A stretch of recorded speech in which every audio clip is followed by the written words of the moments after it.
know it changes person to person, business to business, entrepreneur to entrepreneur, but you said you all, or your company is entrepreneurs who work with entrepreneurs.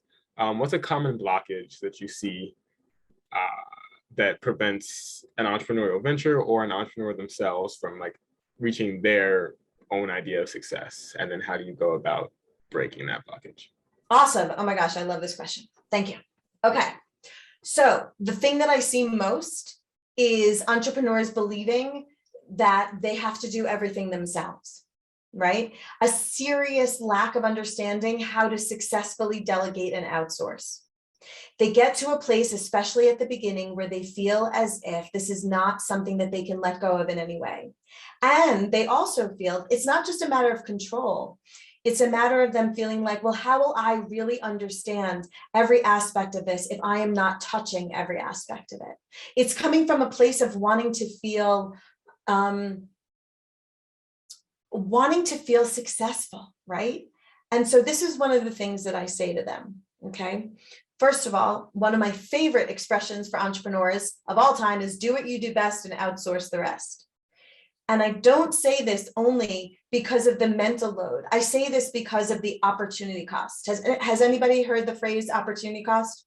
Yeah, comes from economics, right? So the idea is if you can make, let me use numbers, if you can make $100 an hour, right? Whether that's your brain power, whether that's you actually doing the business of the business, and you're afraid to outsource your bookkeeping, but your bookkeeper might cost you $50 an hour, and they're going to do it faster.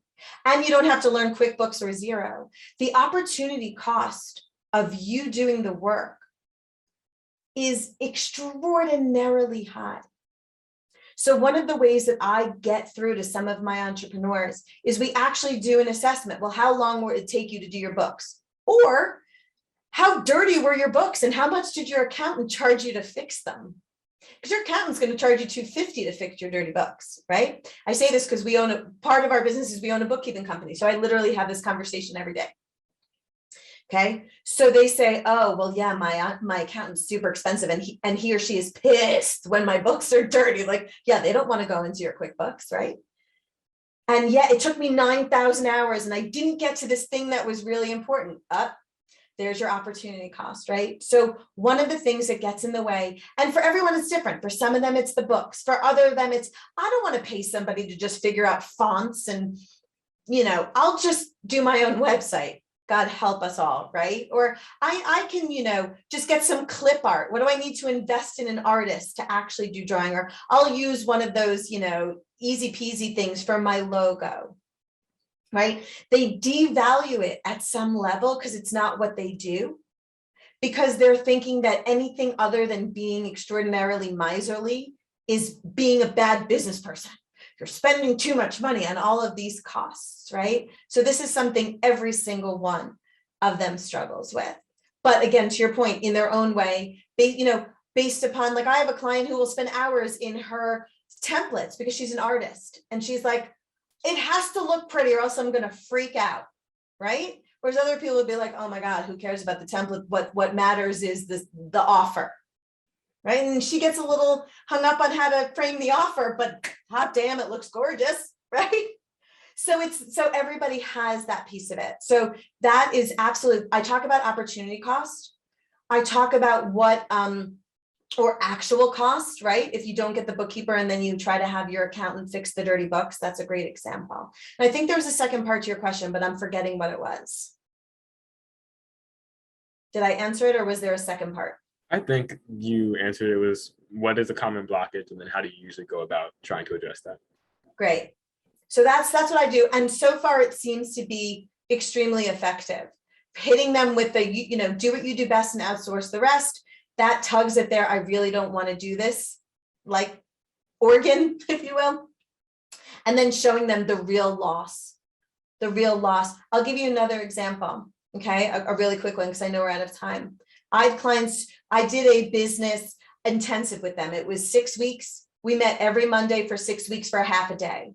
And at first they were a little bit nervous about the cost of what it was going to cost them to work with me. And I said, well, you told me you're getting about 2 inbounds a day, right? That you're turning down because you don't know how to build out your workforce, right? And I said, okay, So let's say you close 50%. So you get one inbound a day that you close, right? And let's say that you charge each of those inbounds $2,000 a month, right? PR, lowest package, $2 to $3 grand a month, 6-month commitment. I said, so if you're saying that every single day you're going to close one, so that's 5 a week, right? And they're all good, and those are going to sign, that you're going to sign one of them a day for a $3,000 package, and they're going to commit to 6 months. How much money are you losing every single day that you don't work with me? And that day they signed a very nice consultancy on the dotted line because they said, you are right. We were not thinking about what we're losing because we don't know what to do. We were worried about what it was going to cost. And let me tell you, we started working, they started having an infrastructure that they could actually capitalize on those inbounds rather than farming them out to partners or just telling them they were booked, which is the worst thing. Never do that. I will teach you how to build your workforce. Never do that. But it was only when I actually mapped out the math and showed them they were losing more than they were investing. And by the way, that's another little tip. When you create a proposal, never say pricing.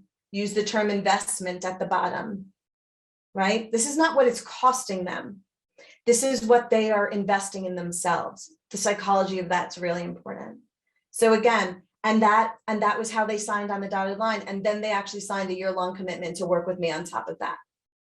And I think it all stemmed from, I could show them what they were losing rather than what they were losing in inbound leads and revenue versus what they were investing in to get to where they needed to be.